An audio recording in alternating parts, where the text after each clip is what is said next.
been a while since we had an all-in-person Tabula Poetica. The last time that we planned the whole series in person was fall 2019.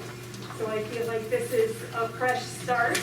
I'm Anna Leahy. I direct the poetry series that you're at now and also edit the journal that's in the hallway. We're celebrating our 10th anniversary of the journal. And I left some copies on the chairs. We have more copies in the English department. But I encourage you to take a minute as you're leaving the event and look at some of the work we've been doing in the English department. All right. We are continuing to record our videos. We are not live streaming this semester. We're just recording, and then they'll be available on our YouTube channel. In addition to today's events, we've got the evening reading at 7 o'clock. So if you like what you hear this afternoon, come back to this same room at 7 o'clock and we'll have new refreshments and more poetry. On November 8th, we're going to have an afternoon poetry talk by Presidential Fellow Carolyn Forche. And then Lass Falconer is going to do a talk and a reading on November 15th. The series always concludes with the MFA students reading their poetry, and that will be on the Tuesday of finals week. And all those events are right back in this room. Tabula Poetica this year is sponsored by the English department, the Dean's Office, so the Dean's Office in Wilkinson College of Arts, Humanities, and Social Sciences, and also small grants from poets and writers for each poet. Whenever you enjoy a literary event, make sure you buy the book. So today's poet's book looks like this, but we also have the other visiting poets' books over here. And I'm sure all the visitors will be happy to sign your books if you're interested in that, but definitely check out the books. And what's the one thing that I'm here to ask you to do? Exactly. So pull out your cell phone, make sure it's on silent so it doesn't interrupt the event. I'm going to turn this podium over to the Dean of Wilkinson College, Jennifer Keene, because this is also an Engaging the World event, and she's going to tell you a little bit more about Engaging the World. Thanks everybody for being here. This is a great turnout for our first Engaging the World event and for a talk event. So thank you for joining us today for Wilkinson College of Arts, Humanities, and Social Sciences signature initiative, Engaging the World, Leading the Conversation series. We're happy to welcome you to our fall 2022 series. This is the first event in the series, Leading the Conversation on Ethnic Studies. A complete schedule of the series events is available on the Wilkinson College website, and at the end of today's event, we will also invite you to the next event in the series. Wilkinson College is committed to leading the conversation in our community on issues of humanity, unity, and justice. And each year, the college undertakes an examination of a key societal issue with the goal of engaging in interdisciplinary campus-wide conversation that promote thoughtful dialogue, mindful reflection, social tolerance, awareness and respect, and peace and kindness. In the past, we focused on the significance of race, and last year the theme was environmental justice. And this is an initiative that's a comprehensive initiative. We sponsor lectures, book clubs, films, art exhibits, and podcasts. Videos of past events and links to the podcasts are also available on the Wilkinson College website. Now, this year's focus on ethnic studies explores race, ethnicity, and indigeneity, with a focus on the diverse histories, cultures, perspectives, and community work of people of color within and beyond the United States. And we have also a long list of sponsors, so bear with me, but it's really important that you support and recognize the people who help make these events possible. So we'd like to offer special thanks to Karen Wilkinson, whose father is actually the namesake of Wilkinson College, and her husband Reg Lancaster for their support. We'd also like to thank the National Endowment for the Humanities, the Office of Diversity, Equity, and Inclusion, the Office of the Provost, the Fish Interface Center, Atala College of Educational Studies, the Peace Studies Department, and the Music Center. So I'd now like to turn the program over to the Associate Dean of Wilkinson College, Dr. Stephanie Takaragawa, who will finally introduce our speaker.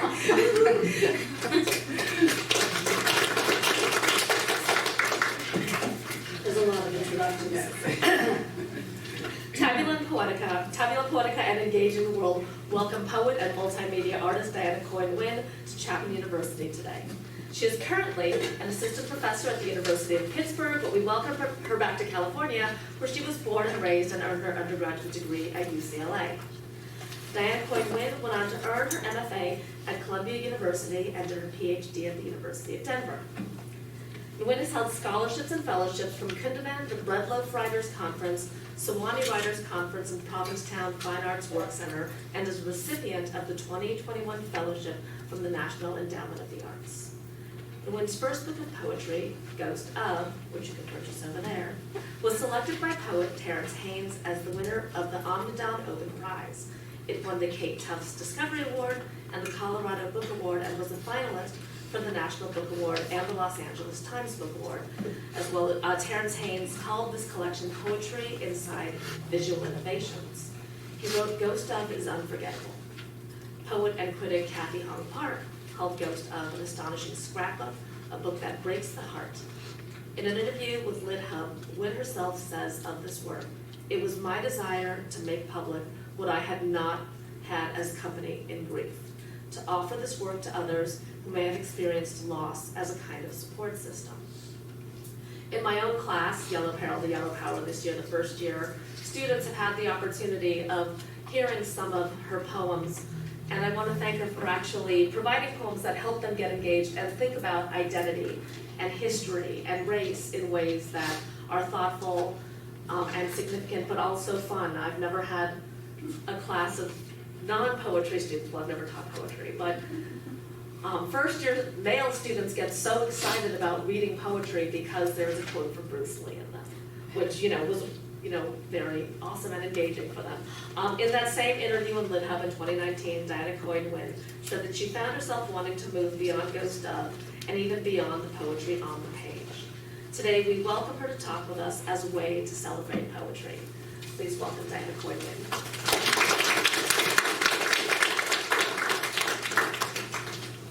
Thank you, Stephanie, and thank you, Anna and Julia, for making this happen, and to the deans. There's so many names. I just also got introduced to everybody. Just thank you for having me, inviting me.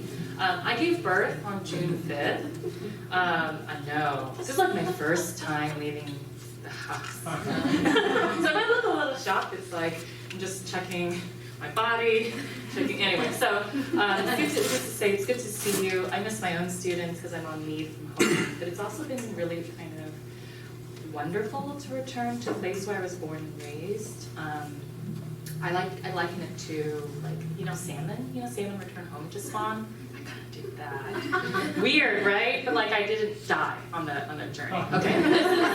This is just my awkward banter because I'm trying to warm up the room, because usually I like to do this not as me reading notes in a lecture to you all, because I don't receive very well in that way. I want this to be interactive. We're going to read together. I'm going to ask you what you see, what you hear, what you notice, and we're going to collaboratively kind of pull together for the topic today. So if you're new to me, you don't know anything about me, the one thing I will share is, maybe a little bit of content advisory.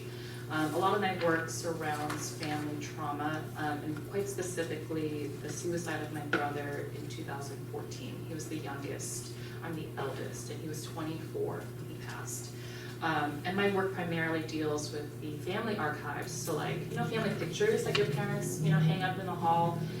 2 years before he passed, in the middle of the night, he went through the house and cut himself out.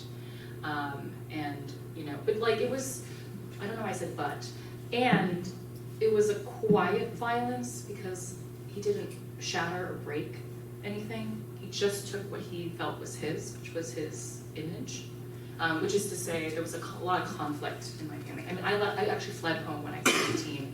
I'm now in my late 30s. It's a weird kind of a homecoming. So for those of you who have difficult relationships with your family members, I can maybe empathize to a certain degree. That was a weird side note. So when my parents woke up the next day. They didn't notice right away that the pictures had cutouts out of them, because you just walk through, and then I think it was like the middle of the day, and then they called me and asked me what they should do, and I said, "What did you check in with him? Is he okay?" It's like not a good sign, right, when somebody cuts out their own image, which is to say, there's a lot of like communication issues in my family where we can't talk to each other about certain topics. Mental health is not even a topic. My parents can barely go to the doctor for like their annual, let alone talk about depression. Okay, so that's kind of like content advisory. We're not going to dive into my family per se. You can come to the reading and we can talk all about that, but take care of yourselves. Some of this may be triggering. If you need to like walk up, leave, take care of yourself, please do so. I'm not offended. Usually I prefer to be sitting in a circle with you all. So that, just try to imagine that as the space for today. Yeah? Cool, okay, thank you for like just physical, because I've been doing stuff on Zoom and it's just like, like weird pictures and then just rectangles, so it's kind of nice to have the energy. So we're really just going to talk about images and poetry, and the intersection of the two, and so this is really a kind of craft talk / kind of collaborative engagement where we talk about how do we listen to photographic images, because you all take pictures. If you don't, you're a liar. You all take pictures, and sometimes it can be hard to just sit down and write, whether that's a poem or just to write about anything. And I love to sit and have little items on my desk that are kind of inspire, or sometimes it's even like you're writing with the spirit of whoever is on your table, whether that's an object, a book, etc. So I'm going to walk you a little bit through my process, and we're just going to look at 2 poems that are working with photographic images, but they're also poetry. 2 wonderful poets, Ross Gay and Deborah Paradis. Yeah, and so raise your hand if you don't have a handout, and I think we can get some distributed, hopefully. Okay, thank you. Hopefully the lactic acid buildup isn't too bad. I know, like pumpkin art, right? Yeah. Cool. And I want to make sure that you're comfortable. Please do eat. Yeah, right? Okay. It's like, free snacks. I remember being a student. Yeah, I used to take home like the cheese platter and go weird, pouch mac and cheese. Okay, so I'm gonna kind of get started while folks get the handout.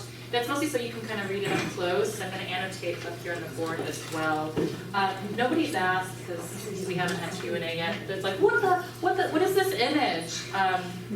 I've been working now in home video archives, and I'm just like playing around in iMovie. And actually, this is some footage of myself and my siblings like playing in a park. And how sometimes when you're like slowing down the frame rate, like when you're just going like kind of what's the word, still by still, and it happened that my brother kind of lined up over my body over this drain, and it spooked me. And so I did a quick screen capture, and I'm just like obsessed with that image. So that's there, which is to say sometimes we feel something when we see something, like an image. Maybe you go to a museum, right? You may respond to some work of art, but you're not necessarily sure why. I want us to talk about or pay attention to that particular like pricked feeling, right? Something that pulls us in. Okay. Is the volume okay? Can you hear me? You cool? Okay, great. Please don't be shy. I know I'm an introvert, so if you can't hear or see or I'm talking too fast, just raise your hand and I'll slow down. So okay. We're going to look at some slides real quick, and then we're going to jump into the poems. A lot of my work is based around scholar Tina Kamp's book, Listening to Images, where this talk kind of takes its name. I'm not going to read all of this to you, but essentially I'll summarize it in this way. And she's a scholar who works primarily with images within the Black diaspora. And I love her work. And so she was actually talking about looking at passport photos. I forget which country it is, forgive me. But she talked about how she didn't know anything about these passport pictures, but something about them really asked her not only to look closer, but to investigate further, right? Because usually we see a passport and okay, cool, somebody's wearing a suit, or it's kind of an official thing, it's an official document. And in her research, it began to kind of reveal to her a lot about the populations of who could afford to travel to get a passport and the kind of clothes they were wearing, and what's not included within the passport picture, such as a child, thinking about childcare, right? So it kind of really prompted this idea of how do we listen to the vibrations? Okay, this is where I'm getting a little bit woo-woo. So let me just pause for a second. Sound. You guys know that sound operates as sound waves? Yes? So this is the thing that I think is really cool. So sound waves travel, they're invisible to us, but they can be recorded, and they only disappear because they get absorbed. So my sound is only disappearing because it's getting absorbed into your bodies. It's actually entering into your ear. Creepy, right? But it's like it enters into your body, it gets absorbed, the walls are absorbing it, which is really different from sight. Sight is very much at a distance, right? I think we're very much a visual-based culture, but if we think about sound as a felt thing, that you can feel vibrations. If you ever stand next to like a speaker, right? Like a boombox. I don't even know if that's like the official term for that anymore. I don't think it is, actually. I think I just made it myself. But I wanted to think about, again, using our other senses to receive information. Yeah, does that make sense? Of course, like an image is not blasting music at you, but if we think about how something about that image that we cannot consciously name yet, that's asking you to look closer, or it just makes you feel something, or makes you think about another memory and you can't stop looking at it. I want us to pay attention to that. Okay, so that's a little bit of the kind of listening to images. So today we're gonna listen. A thought is just another way of saying like, we're gonna look closer, we're gonna look many times, and we're gonna think about what does that make us think about and associate in our brain. Okay. So I can't remember what my next slide is. Oh, okay, so just some quotes. Fred Moten, love him. What is the sound that precedes the image? Just like something to think about as we kind of move forward today, and that comes in the break. And then I'll just read this and then we'll dive into the packet. So Tina Knopf is saying in her introduction, by invitation not just to look but to listen as well to quiet photos requires us to embrace a different understanding of sound. A scientific definition of sound is frequency. I love that all frequency also is like recurrence, right? Like the number of times two, not just the official measurement. The lower frequencies of these images register as what I describe as felt sound, sound that like a hum resonates in and as vibration. Okay, cool. So I'm gonna exit out of this, and I'll come back to it, and I'm gonna end with prompts to give to you, because maybe you are also writers, whether secretly or not so secretly, and I think prompts are always really great. Okay, that is not a way to view this, so let me just, hold on. Okay, this probably will seem small, like you're at the eye exam, so hopefully you can look in your handout. Yeah? Okay. I also like to do this because then I can zoom into the image because also I like different color. Okay, so I'm gonna read because I notice when I ask somebody else to read, that person who reads doesn't get to like digest in the same way. So I'll read and then I like to do things twice, and then I'll ask a volunteer, I hope they'll volunteer, maybe even to read as well. Okay, and this is one long sentence from a book called Beholding. Yeah, which is also kind of mind-blowing in its own regard.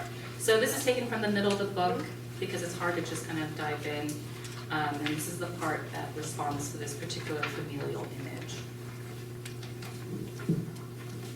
Gathering himself up in his thin arms, turning toward the unknown and stealing away. And in the photograph I found and am holding in my hands, the grandmother leans against the door jamb made of thick timbers with an undulating grain pierced periodically with knots, like the tear-stained eyes of elephants, like terraced fields or wakes ululating behind a vessel. Her chin is up and jaw tilted just so, as though chewing, or maybe running her tongue where a molar used to be, or contemplating a taste in her mouth, or preparing to spit, or looking for a clod of clay, or better yet, a fist-sized rock to smash in 1,000 shards. The looking the camera wants to do. To her boy, capture him, for she knows, for the insurance, for she knows what they could do more than anyone. She knows what they do more than anyone. And her muscled forearms are fortressed across the diagonal striped pattern of her dress, which toward the knee has 2 holes, And suddenly, like that, her dress becomes a map of the trades, the wholes, the bodies, of islands cast in the wind-toned sea, and beneath the dress, the short-sleeved lace shirt, the collar of which elegantly droops atop the diagonals. And you will notice as well, on a loop of string circling her neck, a key, somehow not where gravity would pull it, but poised almost perfectly opposite her heart, looking out into the distance, which might be the distant eye of this camera, which happens also to be now this poem. And though she doesn't touch the boy is hers. My own white mother, how many times told by white people, that brown child is not yours, that curly-headed, sun-loved thing you nursed and whose ass you wiped the shit from, and whose very body you bore in your florid gore, at which, for the record, my mother here would say, that's a little much, Rossi. The many knives in her body, in her mouth, my mother did not know were there, sharpening, until in the supermarket, standing in the checkout, some woman, some white woman, staring at my white mom, alabaster in a daisy-speckled sundress in Painesville, Ohio, my brother riding shotgun in the cart, knee on her hip, head tucked into her shoulder, away from the looking, probably making almost a face of disbelief as she turned round and round in her mind the impossibility of this maternal scene. No calculus to accumulate what she's looking at. I'm just gonna pause there. Okay. Kind of crazy, right? It just kind of keeps going, and then you can see that big shift here where it goes from the photograph to the kind of personal memory of the author. Okay, that was a lot. Most of you, it's probably your first time hearing this poem, seeing it on the page. Yeah, okay, so before maybe perhaps I ask somebody just to read from the first page, I want you just to take, I'm gonna time this for a quick minute, I'm gonna zoom this in as big as I can. I want you to listen to the image, whatever that means to you, and then we'll go back to it.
I'm going to leave this kind of zoomed up, and I'm going to ask for 2 volunteers to read. You could just each read a couplet, so you're not the only voice in the room.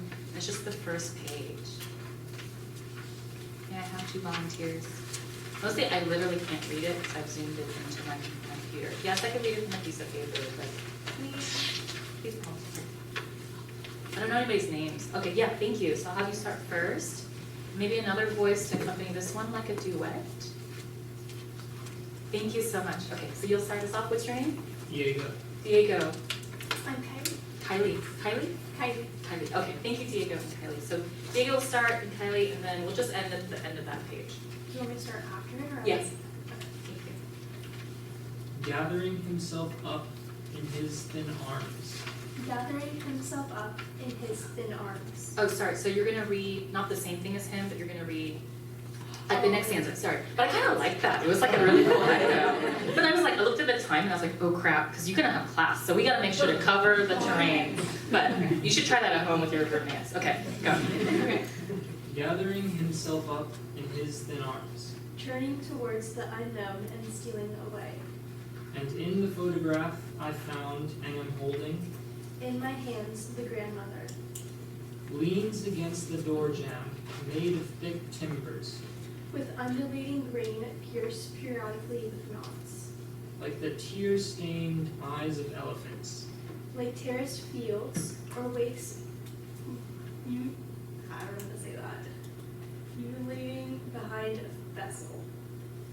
Her chin is up and jaw tilted just so, as though chewing, or maybe, Running her tongue where a molar used to be, or contemplating a taste in her mouth. or preparing to spit, or looking for a clod. Of clay, or better yet, a fish, seized rock to smash in 1,000 shards.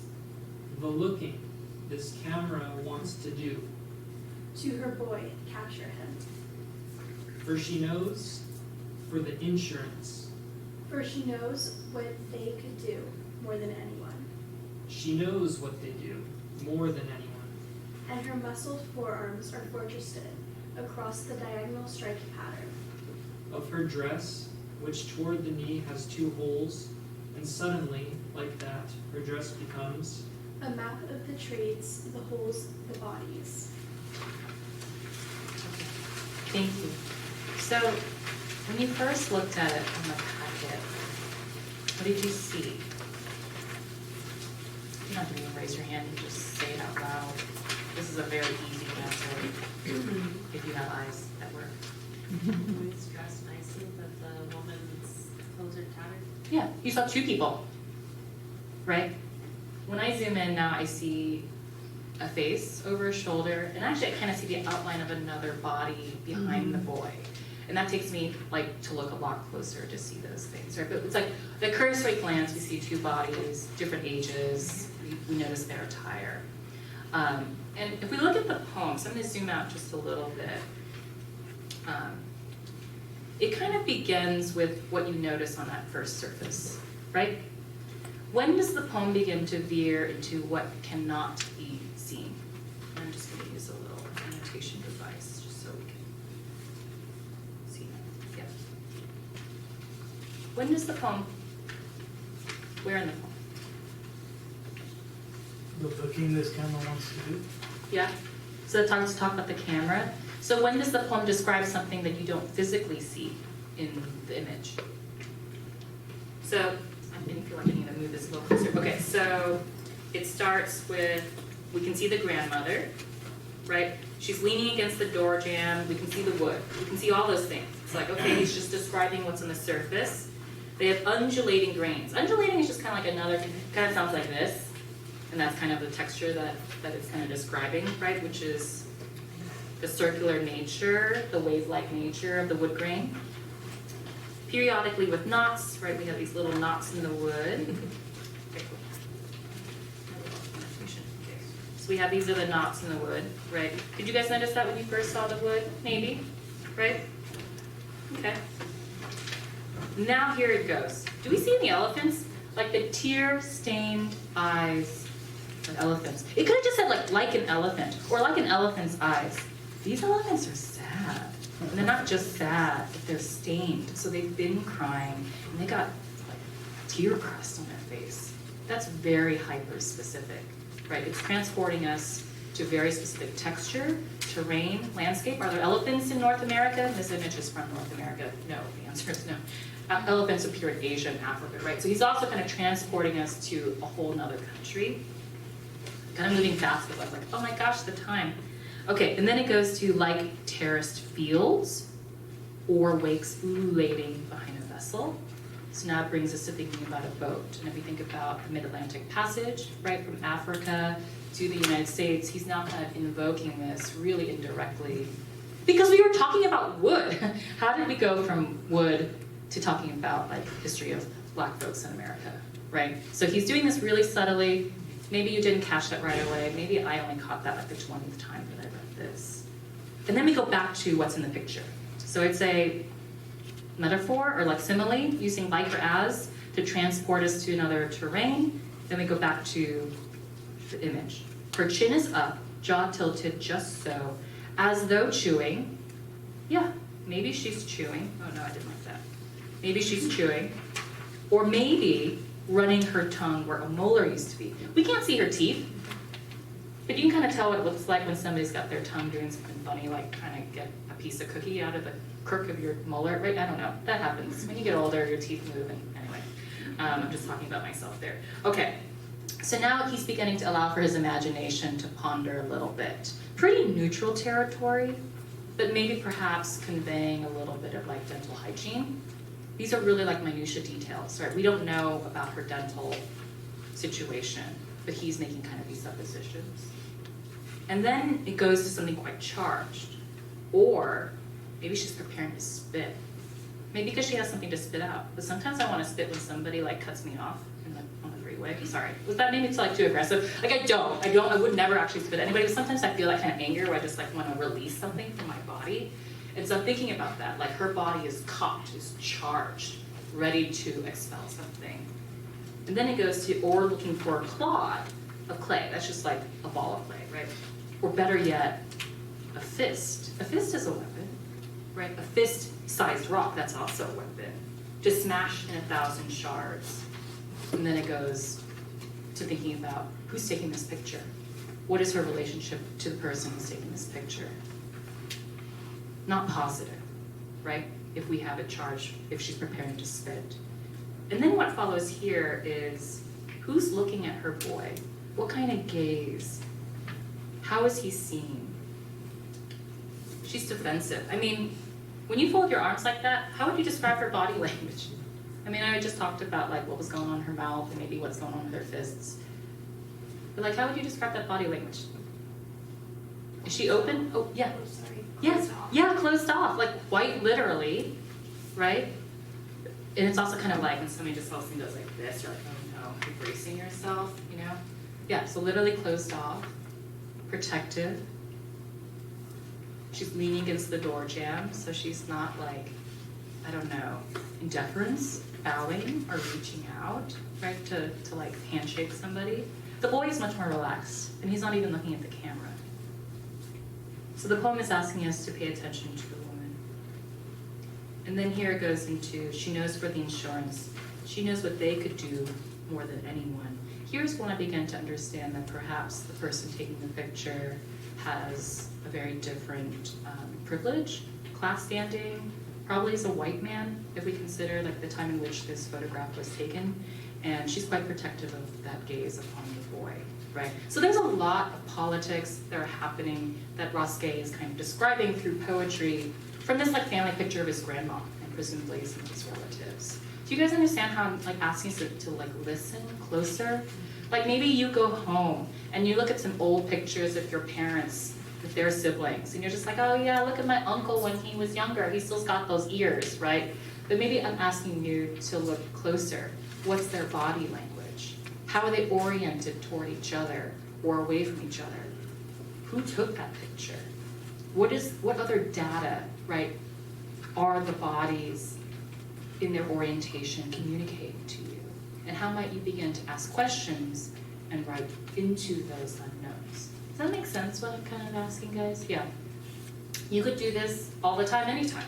I'm gonna read a poem later tonight where I talk about this like old picture of my mother and her siblings, where it's just like four kids playing tug of war.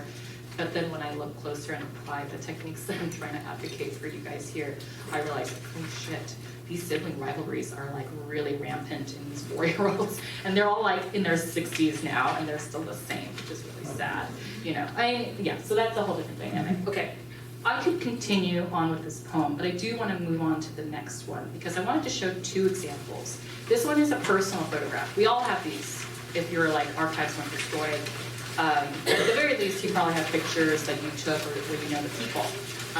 On the next example, the Deborah Paradis one, it's working with I think it's a Pulitzer Prize winning picture. It's a kind of national like image that was quite famous. So most of you, I guess most of the students here may not be familiar with this particular image. And before I show it, I just want to do a content advisory. It's going to depict a dead body. And these are students who have been protesting the Vietnam War at Kent State in 1970. So this is the image. It was taken by John Philo. He won the Pulitzer Prize.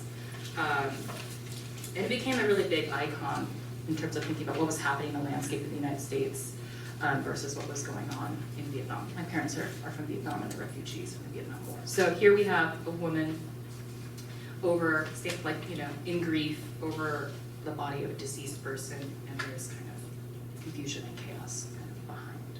Okay. I kind of hate like showing this picture too much, so we'll just think about that, and then we'll look to see what Deborah Paredes is doing with this image. So this is from a book called Year of the Dog. I was born in the year of the ox. I think 1970 was the year of the dog, which I think was also Year of the Dog a couple years ago in terms of like the zodiac. And this is also the year that Deborah Paredes was born, so that's a significance for her. So this poem is called Year of the Dog, Synonyms for Aperture. Anybody here do photography like a little bit more than a hobby? Do you mind sharing what aperture is to folks? Yeah, aperture, they're just like waves within the camera, and it's basically a hole that shrinks or increases in size, and that lets more or less light in. Yeah, so if you think of the camera, thank you so much. The camera as an eye. The eye is a kind of an aperture, right? It like takes in light if there is light, and it takes in kind of visual data. And when if we like, say we like change, yeah, anyway. So I could go into it, but like, that's what, I'm trying to stop myself to not go down too many tangents. Okay, Kent State University, 4th of May, 1970. Mary Ann Vecchio is down on her knees. Jeffrey Miller's body is face down beside her. John Philo presses his finger down and the aperture shutters. There are 4 down and the shooting stops. Mary Ann's arms are outstretched, a stripped mast. John is running out of film. Snowy blossoms shroud the dogwoods outside the frame. This girl came up and knelt over the body and let out a god-awful scream, John will say. That made me click the camera. Mary Ann is a 14-year-old runaway. Later she'll say, I hitchhiked my way into history. And later, it really destroyed my life. There will be a song about 4 dead in Ohio. O-H-I-O-I-O-O-O.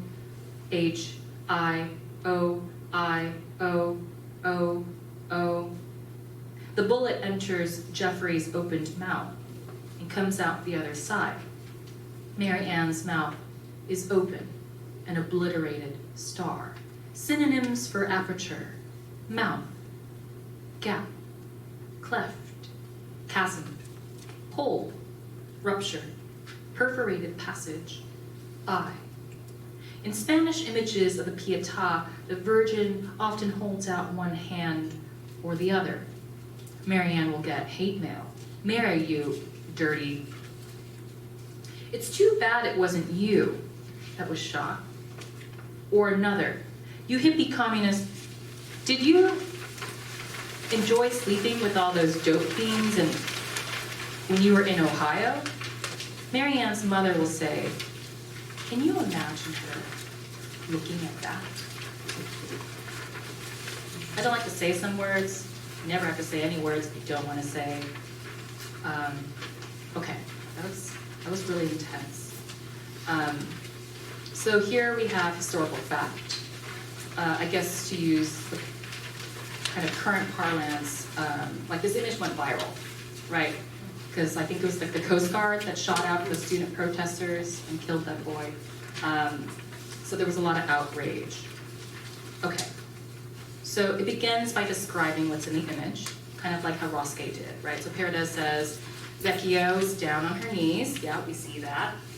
Miller's body is face down beside her. John Philo, we know who the cameraman is, presses his finger down.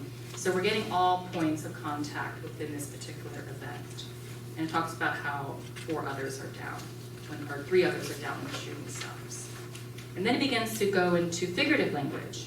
Her arms are outstretched like a stripped mast, right? That's like a ship, or like part of a ship that then would not be able to sail.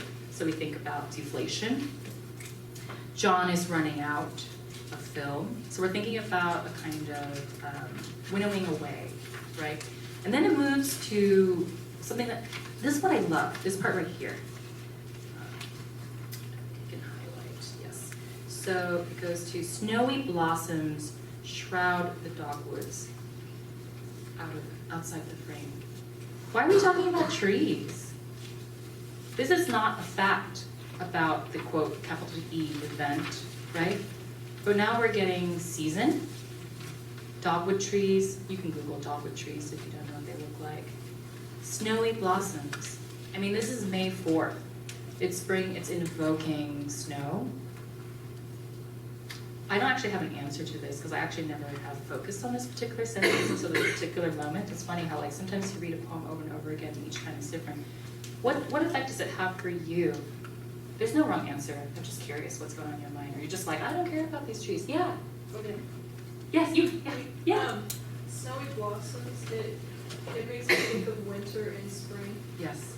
so it makes it feel like dark when it shouldn't be dark. Yes. Yeah, anachronism, right? Or, I don't know if that's not the right thing, but like time out of sync. Yeah. When I look at it, I look at the ends of the words, ends of the line, so out, out, out. Yes. And I think of the first line being very zoomed into the photo, like the actual image of her with her arms out and then Yes. stretched out. So it's the photographer and then even farther out, the setting around. And Like a zooming out, Yeah. even beyond the borders of that photograph. Mm. Yeah.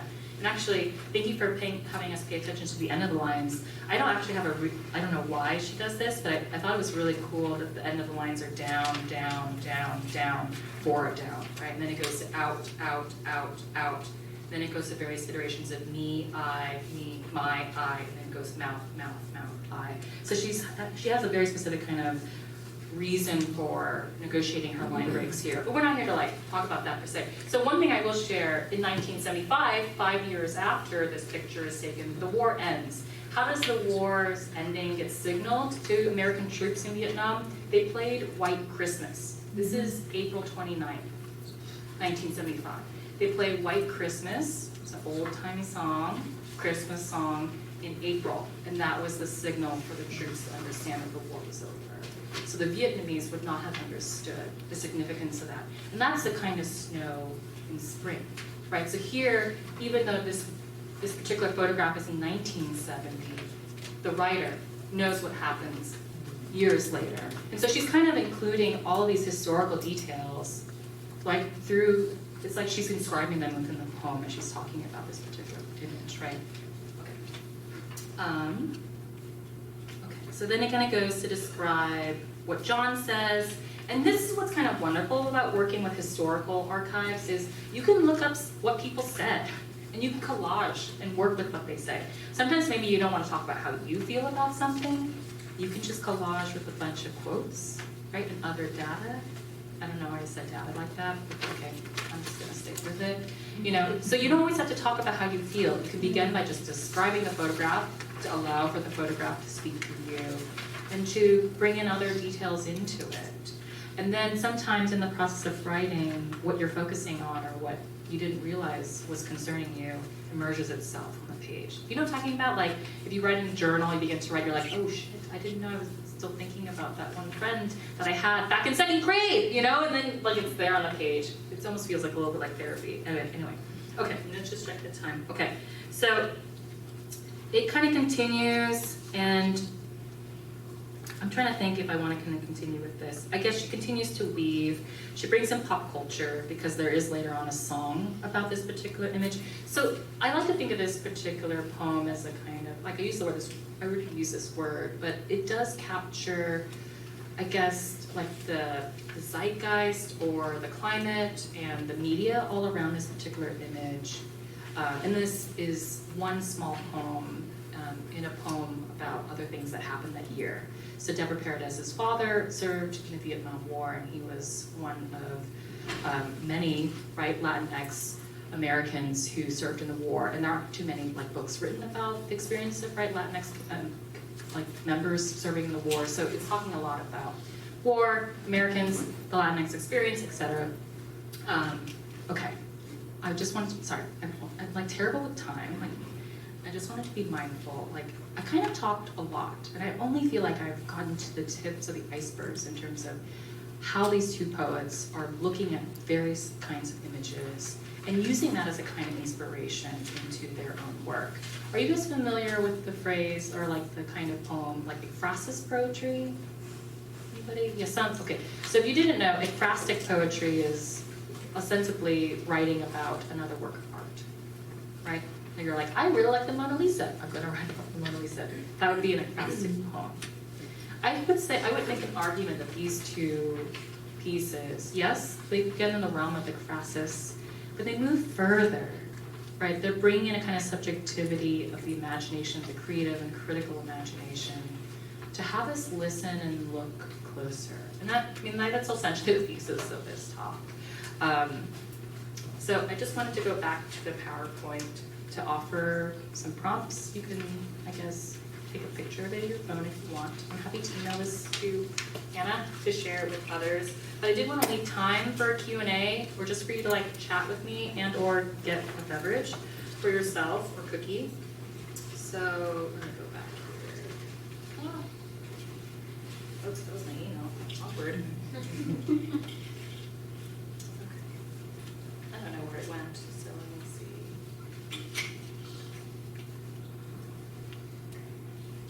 So I'm just going to end with these two prompts based on the work that you saw here today.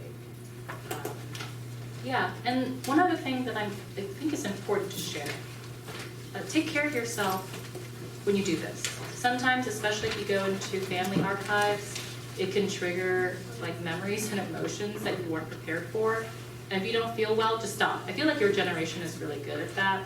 I'm like, my generation, or at least my family, we just work no matter what. Yeah, so like if you got feelings, go take a break, watch Netflix, hug a dog, take care of yourselves. You know, don't dig into trauma just for the sake of it. Return when you're feeling safe. Yeah, okay, so that's my other kind of bit of advice that I feel like nobody told me, and I'm gonna share that with you. Okay, I talked about a lot of stuff.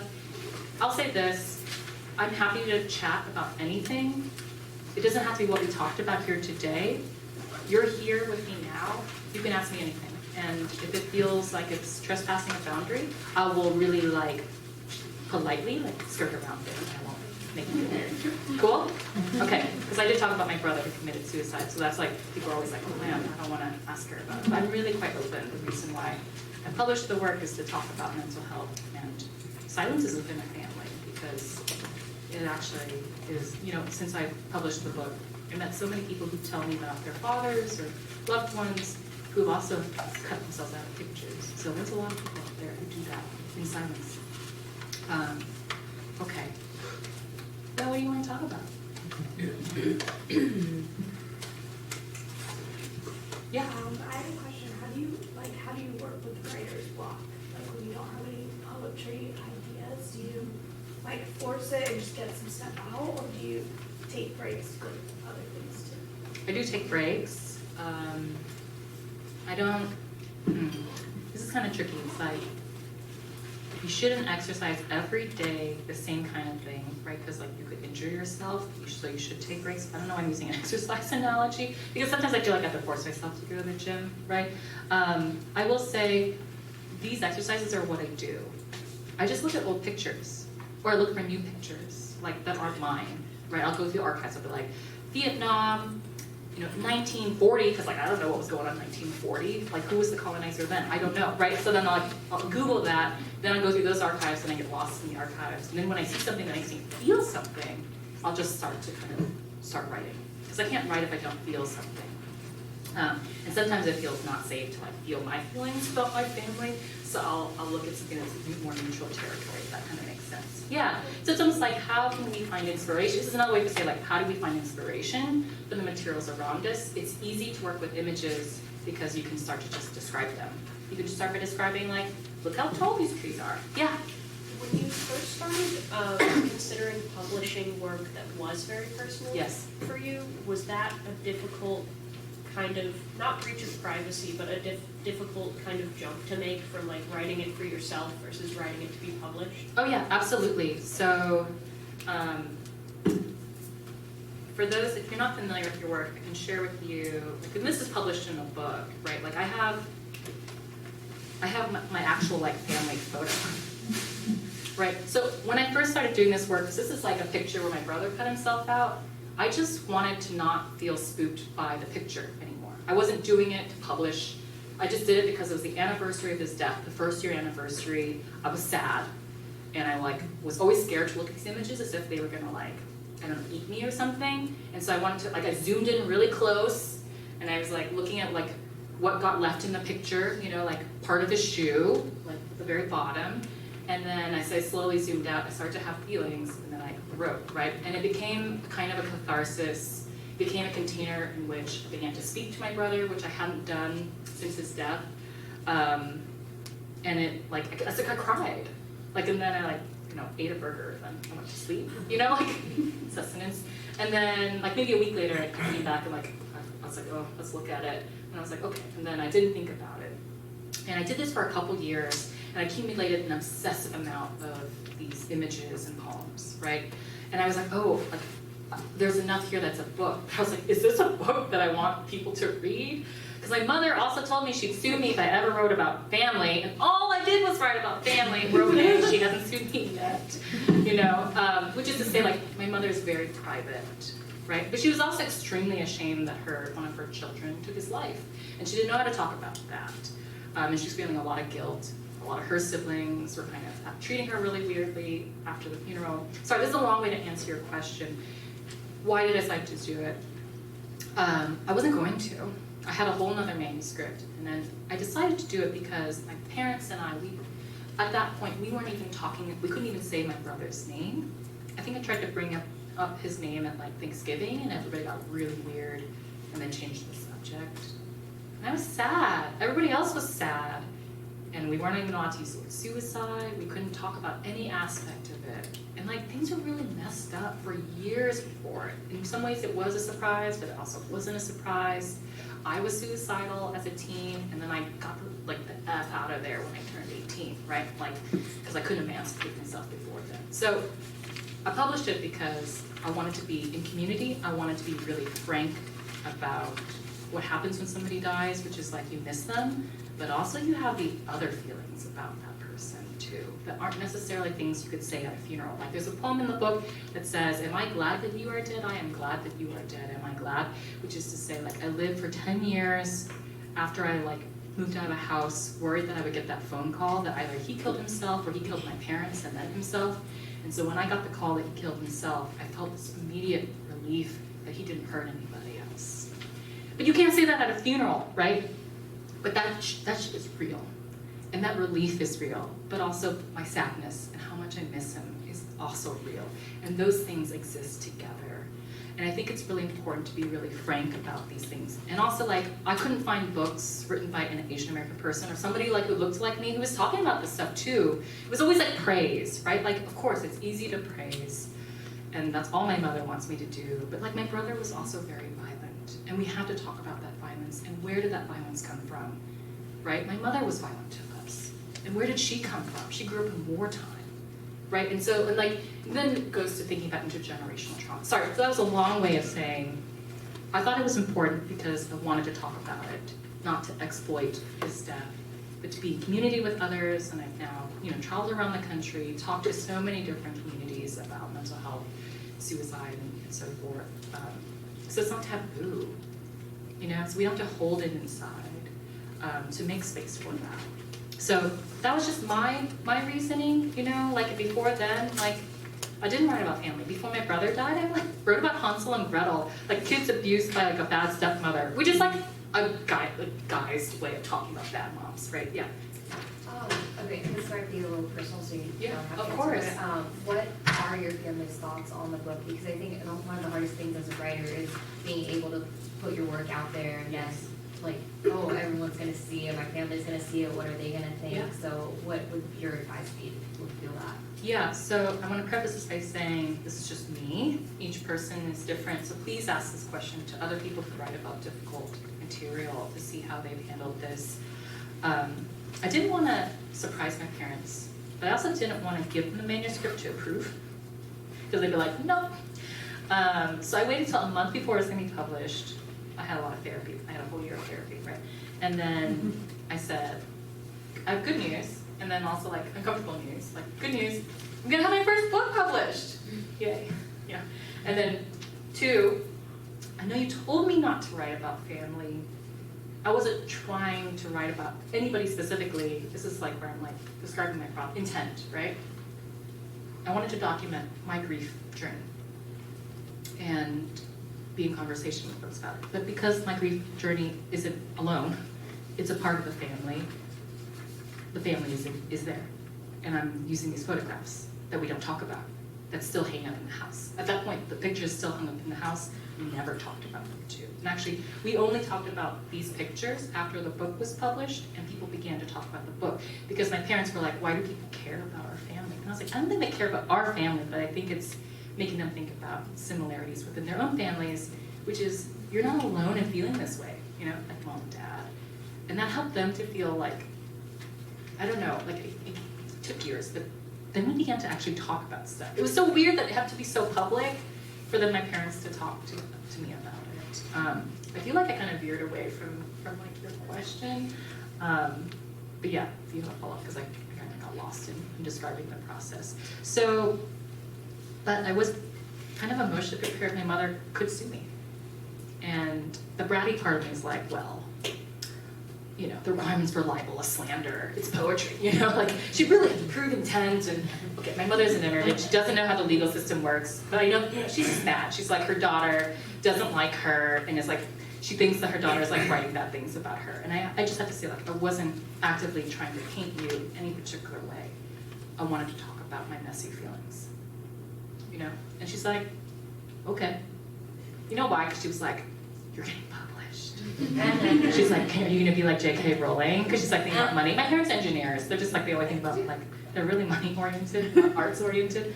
And I was like, no, nobody reads poetry. She's like, well, that's the wrong attitude. So she was like really fixated on the business end, and I was like, this is great. Because like, she's not mad at me, but then I got really scared. When she sees the book, then maybe she'll be mad. And then for actually many years, my parents don't read, so like they didn't read the book. They would come to my readings, and I would only read some poems, but not others. I know, look at your face, Stephanie. And then I talked about it in an interview, and then one day my mom at lunch from work was just Googling me and reading interviews, and she read that I said that she didn't read it, and then she read it, and then she was really mad. But it was like 4 years after the book was published. She called me, she was like really upset. We were kind of okay then, and then like we talked, and then she's like, she's okay. Because really like, it's, yeah. I don't paint her to be a monster, and I talked to her about how, like, you know, yeah, you did awful things to us that you cannot even acknowledge. But I want to say, like, I can see at least parts of you. I don't know what it was like to be a child when Saigon fell. Yeah. Right? Like, and she can't even say those words, and I can be like, I've looked at these pictures. I know a little bit of what the aunts and uncles have said. You know, and then there's like your boat journey getting, you know, out of Vietnam and et cetera. So, I don't know. You know your family members, and you'll have to negotiate that. Some people wait till others are dead. If you could do that, great. I mean, like, what, Sharon Olds didn't wait till somebody died. I don't know what that is. Yeah, I don't know what that is, sorry. So, I'm gonna just close this. Okay. I think it's like coming from this, like, podium computer. It's really kind of like lovely, like I'm in a video game. Like, so some people wait, like, so Sharon Olds, she wrote this book about her painful divorce, and she waited like decades until her children were grown up and married, and then she published it and then won the Pulitzer. But like, can you imagine like those angry, like breakup poems? She just sat on them like for decades so that her kids wouldn't be traumatized. Who has, like, what if I'm dead before that happens? So you figure it out. I had a professor in graduate school, she gave her mom all of her books, but then for one of them, she just sliced out a page. Smart, right? Because like her mom's not gonna buy that book and see it, and like her mom's kind of old and like won't notice. I feel like I'm being ageist in saying that, but like wouldn't notice that a page got sliced out, but who's looking to see that a page is sliced out, right? So like people negotiate privacy in different ways. In some ways, like as we know from like stand-up mic stuff, it's easy to confess things to strangers. It's so hard to talk to family members, right, about these really personal things. So protect yourself. Always give the permission to write whatever you want. And then when it comes to when that, or if that piece could be public, how will you negotiate that? and how you manage your own feelings and the feelings of those you care about. Do you care about? Whose feelings do you actually care about? You know? And then you have to figure out a strategy. So that's one I'm like, just see what other people did, you know? I don't know, it's still up and down. The pandemic, like early pandemic, my mom got really sad and like threatened to sue me again for my next book. And then like we didn't talk actually for 9 months, you know? Because she was going through like the death of her mom, and my sister finally moved out of the house. It was a lot, which is to say, it didn't stop me from writing what I'm writing, but I didn't publish actually any of that stuff during that time. Because like, I don't want to embarrass her. I mean, we'll never be best friends, but I do love her. You know, like, as complicated as that is. Anyway, I didn't realize we weren't talking about my mom, but it's so like integral to the stuff. That's like the vibration that's not present in the photographs, right? Okay, other questions? I think if you have to go to another class, please go, like I'm not offended. Oh yeah. We're almost out of time, but could you say just a little bit about your formal choices? I mean, sometimes it seems obvious, like there's the poem with the cutout and the cutouts on the opposite page. But can you talk a little bit about not the language you choose, but the visual effect that you're doing on the page? Like outside of the image and text work? Yeah, and how do you decide which things to do with images when you're working with both images and text? Oh, okay. Well, I guess I'll open this back up. I don't know where that sound is coming from. So, like for poems that are working with the photographic archive, I just allow for the archive to serve as the container, right? Like quite literally, let's fill in the body. And then I was like, oh, well, that wasn't enough room for all the things I had to say. So then quite literally I was like, well, what if we think about poetry as the frame or framework around the one who is no longer, right? That it holds the ghost.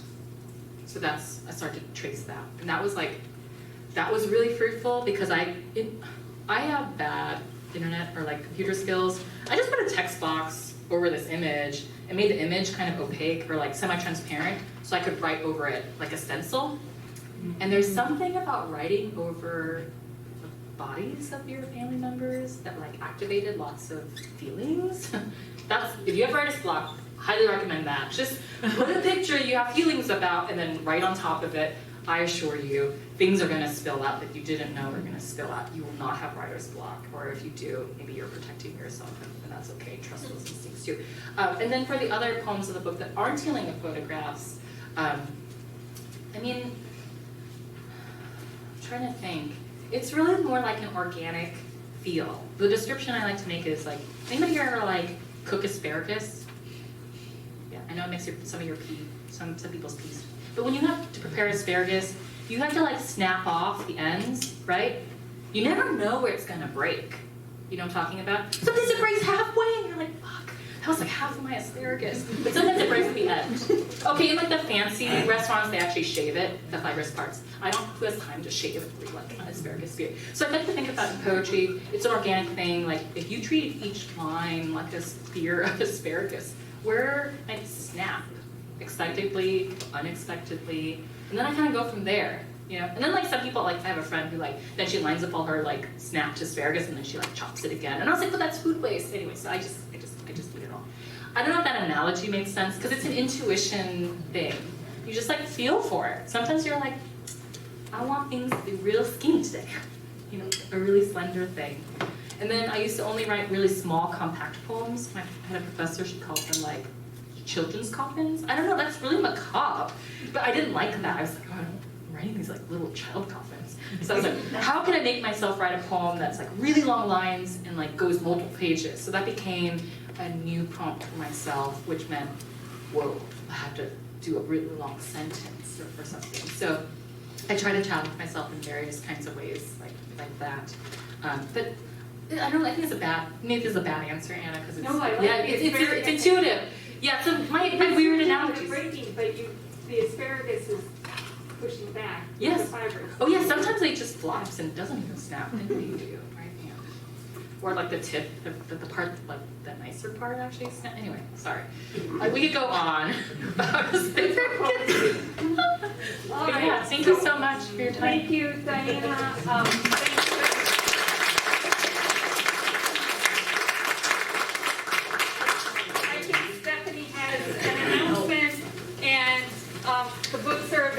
for purchase. I encourage you to come take a look at them, especially if you haven't seen them on the page for the forms that they're pages. Yeah, definitely the book is really important to see how they're laid out. I just wanted to let you know the next Engaging the World event is Tuesday, September 20th at 11:30. It is Korea artist Gerald Clark. He's a painter, sculptor, photographer, and he will be talking about his work. He's also an ethnic studies professor at UC Riverside. So I hope you can join us then. Thank you. Thank you. Thank you, Diana. What birthday is it? Tuesday? Having a good week.